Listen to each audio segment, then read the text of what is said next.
Olá, seja bem-vindo ao Pod Contas, o podcast da Escola Paulista de Contas Públicas, a EPCP. Eu sou Maurício Bento, servidor da Escola de Contas, e no episódio de hoje conversaremos com Gledson Silva, executivo público na Diretoria de Ensino da região de Barretos, órgão da Secretaria de Educação do Estado de São Paulo, sobre seu artigo para a edição especial da revista Cadernos, em comemoração dos 20 anos da Lei de Responsabilidade Fiscal.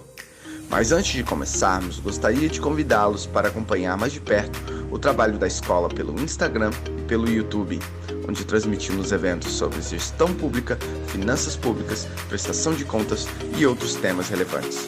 Links na descrição. Olá a todos, sejam bem-vindos aqui à nossa conversa da EPCP. Estamos aqui hoje conversando com Gledson de Oliveira da Silva, que é graduado em Administração Pública pela Unesp e é executivo público na Diretoria de Ensino da região de Barretos, órgão da Secretaria de Educação do Estado de São Paulo. O Gledson escreveu para nós um artigo para a próxima edição da revista Cadernos. O artigo foi aceito, um artigo muito bom sobre o índice de efetividade na gestão municipal, nosso IEGM. Então, Gledson, bom dia, seja muito bem-vindo, obrigado aí por aceitar o convite para falar conosco. Bom dia, Maurício, bom dia a todos. Eu que agradeço ao tribunal aí, né, à Escola Paulista pelo convite. Perfeito, então vamos lá, vamos pro artigo que está muito bom, acho que de muito interesse do pessoal. Queria que você começasse assim bem do beabá, assim, para quem eventualmente ainda não conheça ou não relembre. O que é o IEGM, Gledson? O que é o IEGM? Qual a história do IEGM? O que você tem para falar?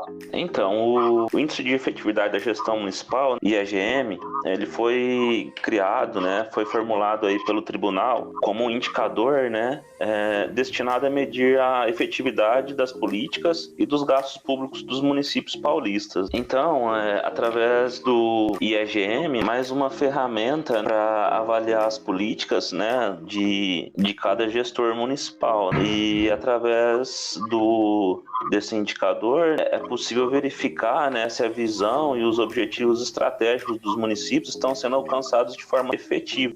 Mais um instrumento técnico do tribunal na análise das contas públicas dos municípios. Só fazendo uma breve introdução, com a Constituição de 88, com um novo arranjo federativo, os municípios ganharam bastante importância no cenário político nacional. Os municípios passaram a executar políticas que antes estavam sob responsabilidades dos estados e municípios, né? Os municípios, sim, passaram a ser responsáveis por executar uma ampla variedade de políticas, e esse momento, essa responsabilidade, aumento de responsabilidade dos municípios, né, a partir de 88, veio num momento em que os municípios não estavam tão realmente preparados para arcar com essas novas responsabilidades, né? Então, eles tiveram dificuldades nisso, porque eles não tinham tanto uma situação econômica favorável, né? E também tiveram que arcar com uma crescente reivindicação da população em busca de serviços mais efetivos e de qualidade. Então, os municípios é onde tudo acontece, né? Onde a gente vive. Então, esse indicador vai ao encontro, né, de melhorar as políticas, né, tendo sempre em vista a qualidade de vida da população, né, a busca de melhores serviços. Muito bom, muito bom. É bom que o IEGM funcione assim mesmo. Tem um ponto que você coloca no artigo que eu achei bastante interessante. Você diz que uma das formas que o IEGM ajuda a induzir um aperfeiçoamento na gestão pública é que ele representa assim, uma mudança na questão do controle, que o controle passa a não ser tão formal e passa a ser finalístico. Você poderia falar um pouco sobre isso, a diferença entre controle formal e finalístico, e como o IEGM entra nisso? Sim, essa é uma parte interessante que me chamou bastante atenção também, né? O índice, né, o índice de efetividade da gestão municipal, ele é visto como um controle de resultados, né? Ele foca no objetivo final, foca ali na efetividade das ações e das políticas. E isso é chamado de controle por resultados, né? E é considerado uma evolução do controle formal, né? do controle externo formal, que antes era a única via de controle dos tribunais, né, de contas. O controle formal, ele foca muito na conformidade dos atos, na regularidade dos atos, né? E isso é essencial, né? O próprio controle de resultados, né, que se encaixa de lado, né, esse controle de regularidade, esse controle de formalidade. Os dois devem andar junto, né? Mas o controle por resultados, ele foca efetivamente ali a melhoria de qualidade de vida da população, né? Se essa política está sendo efetiva, se os recursos estão sendo bem gastos, né? Ele foca a eficiência, a efetividade, a eficácia dos gastos, né? E não meramente se ele está dentro da lei, né? Isso é uma coisa essencial, mas realmente não pode ser só isso, né? Tem que ser um passo a mais, né? E o Tribunal de Contas do Estado de São Paulo realmente deu um passo adiante, né? Nessa busca do controle externo por resultados. Muito bom. Que bom, né, que a gente está controlando o resultado, porque para a população é o que importa, né? É o atendimento de saúde, atendimento na educação, a segurança pública, as coisas, né? O resultado e não quantas licitações abriu ou quanto dinheiro colocou. Quer saber se o dinheiro está sendo bem gasto, está sendo retornado, né? Mas falando nisso, Gleison, também uma pergunta sobre a GM, como é que ele funciona exatamente, assim, ele tem os subindicadores, como é que são esses subindicadores, o que eles medem, se as pessoas entenderem um pouco mais como é que ele realmente funciona. O índice de efetividade da gestão municipal, né, ele é um indicador sintético, né? Ele tem toda uma metodologia, né, que foi elaborada pelo tribunal, né, para medir também, né, as políticas dos municípios de uma forma efetiva, consistente, né, que não seja uma análise subjetiva, mas uma análise objetiva, né, que sirva como parâmetro para análises futuras, né, para as mais diversas finalidades. Então tem toda uma metodologia elaborada pelo tribunal, com apoio de técnicos, mas assim, o que eu posso dizer de uma forma geral é que o índice ele é composto por 7 dimensões. Essas dimensões, elas abrangem as principais áreas de gestão dos municípios. A primeira delas é o planejamento, a área do planejamento, a segunda é a área fiscal, tem também a área da educação, saúde, a área ambiental, a área das cidades e a área de tecnologia de informação. Esses índices, eles se aglutinam e eles formam o índice de efetividade de gestão municipal. E cada uma dessas dimensões, elas formam subíndices também, que é possível fazer uma análise individualizada de cada dimensão desses 7 subitens. Então, além dessa análise geral, que é a aglutinação desses índices, né, a gente pode fazer uma análise individualizada também em cada subitem dessas dimensões. Sim, é bom ter também essa variedade, né, cobrir várias áreas, porque justamente são várias áreas que são importantes para o cidadão. Mas além de explicar um pouco do que é o índice, como ele funciona, eu achei interessante também que no seu artigo, Gleison, você faz uma análise de como os municípios vêm evoluindo, né? Como as notas deles vêm mudando, ou seja, para tentar avaliar mesmo o impacto que o IAGM teve na gestão pública aqui em São Paulo. E aí queria te perguntar sobre isso, né? Como estão as notas aí dos municípios no IAGM, como elas vêm evoluindo ao longo dos anos? Então, Maurício, eu analisei os índices de 2014 a 2017 e, de uma forma geral, tanto na nota geral como na análise individualizada, houve uma piora nas faixas de resultados da maioria dos municípios. O índice ele é apresentado em 5 faixas de resultado, que é a faixa A nota A, que é considerado altamente efetiva, a nota B+, que é muito efetiva, a nota B, que é efetiva, a nota C+, que é considerada uma gestão em fase de adequação, e a nota C, baixo nível de adequação. Então, tanto o índice geral como os índices individualizados são apresentados em faixas de resultado, né? Não é em notas, assim, em notas, em porcentagem, né? É apenas uma faixa de resultado, para não criar aspectos de competição entre os municípios, né? Mais para situar cada município, né? Então, de 2014 a 2017, considerando a nota geral do índice, só para se ter uma ideia, em 2014, 406 de todos os municípios, né, jurisdicionados ao tribunal, são 644 municípios, né, apenas o município de São Paulo que não está sobre a jurisdição do tribunal, porque tem o Tribunal de Contas do município de São Paulo, né. Então, em 2014, 406 municípios estavam na faixa B, que é a faixa efetiva. Aí, de 2014 a 2017, os municípios eles foram diluindo, né? Tava muito concentrado entre ali a faixa B e a faixa B+. Então, de 406 municípios na faixa B em 2014, em 2017, a gente já teve 312 municípios na faixa C+, que é em fase de adequação. Então, os municípios, houve uma piora. Depois a gente pode até falar depois sobre o que causou, né? Os motivos que causaram essa piora aí na classificação.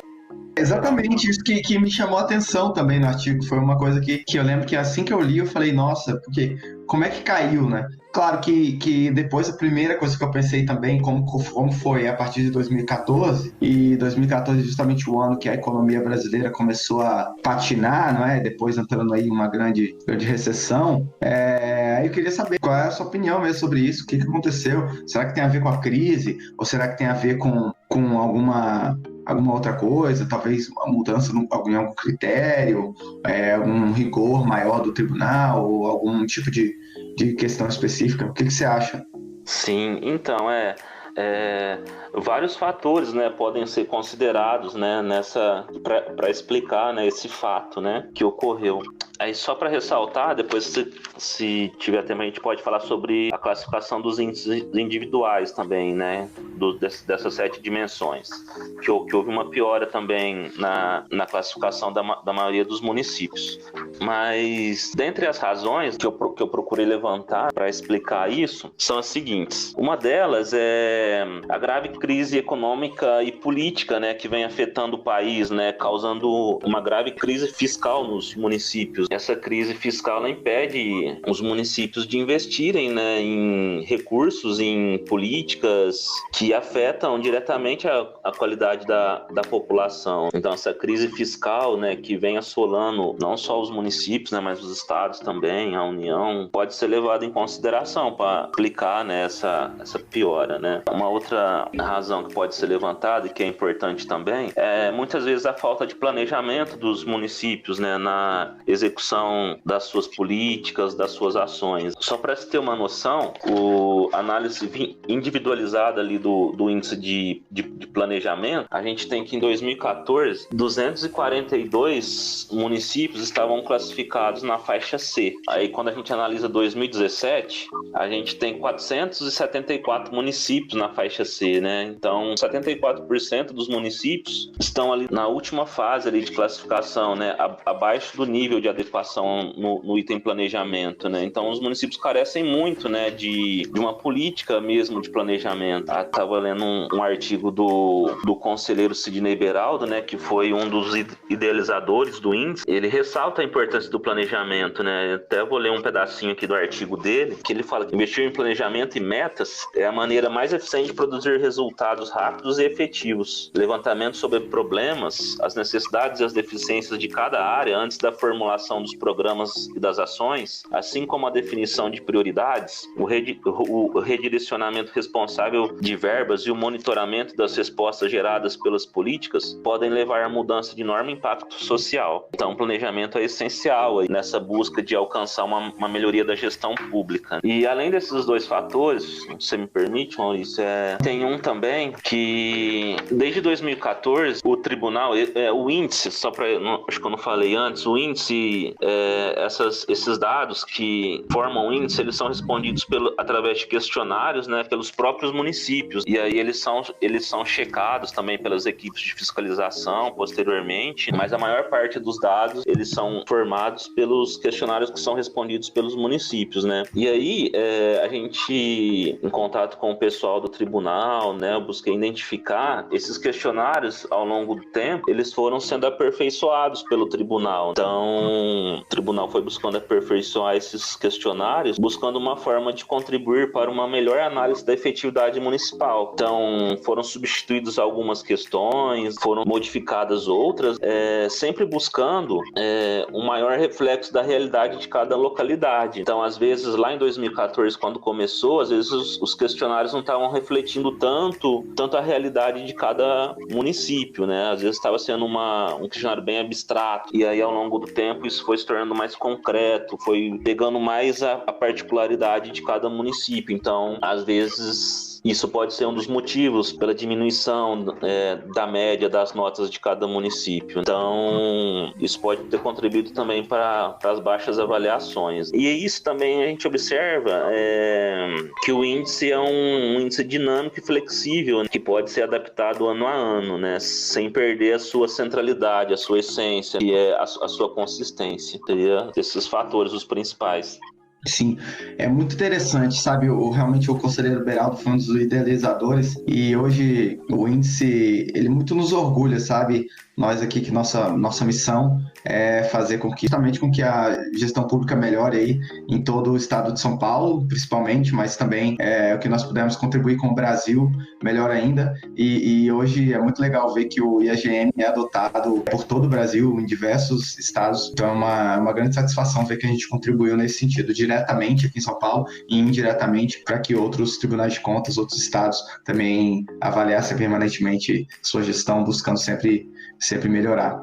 Então, Maurício, é isso mesmo. Eu agradeço mais uma vez a oportunidade. Esse trabalho, ele foi trabalho final de um curso de especialização que eu fiz, e o índice, assim, o trabalho do tribunal, assim, já me chamava bastante atenção, né? Eu gosto muito, tenho afinidade pelo trabalho do tribunal, né? Quero me especializar, assim, cada vez mais. Gosto, foi apenas um trabalho inicial, tem muita coisa para melhorar, para mim aperfeiçoar também. Então, eu quero continuar estudando, assim, o índice, né? Para mim aprimorar mais, quem sabe posso até na área acadêmica assim levar para frente esse projeto. É mais um início, né? Considero um início aqui de tudo, né? Por isso que eu agradeço assim a oportunidade da Escola Paulista de Contas Públicas aí do Tribunal. Agradeço mesmo, e quem sabe a gente pode ser o início aí, né, de uma parceria e tal, para a gente aprimorar cada vez mais o índice, né, de divulgar mais aí pro Brasil inteiro. E é isso, vamos ver o que acontece aí. Perfeito. Nós que agradecemos, Gladson, muito obrigado aí por ter escrito o artigo, por ter